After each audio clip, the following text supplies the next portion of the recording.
Bwana Yesu asifiwe. Mimi naitwa Pancras Mayala kwa niaba ya mkurugenzi wetu Joseph Kusaga, bodi ya wakurugenzi wa Clouds pamoja na management yote ya Clouds. Tuko hapa na familia kwa ajili ya kuomboleza kifo cha mwenzetu Emmanuel MC Pilipili maarufu. Sisi Clouds tunamfahamu MC Pilipili kwa maeneo mawili. Eneo la kwanza ni wakati Clouds inaanza kusikika Dodoma kupitia frequency ya 104.4 na ilikuwa mwaka 2007-2008. Kulikuwa na mashindano ya vipaji kama kawaida Clouds kwa ajili ya kuempower vipaji vya eneo husika.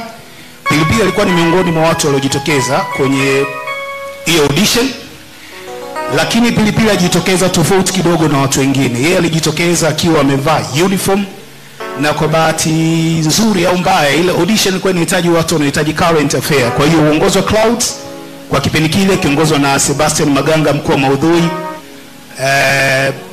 Ruben Ndege, mkuu wa ubunifu, wakasema kwenye nafasi hii hufiti, lakini tunakuomba uje Dar es Salaam, then tutatengeneza vitu vingine ambavyo vinakusuti. Na namna ya pili ambayo sisi Pilipili tunamfahamu ni wakati ambapo tunatengeneza kipindi cha 360 on Saturday.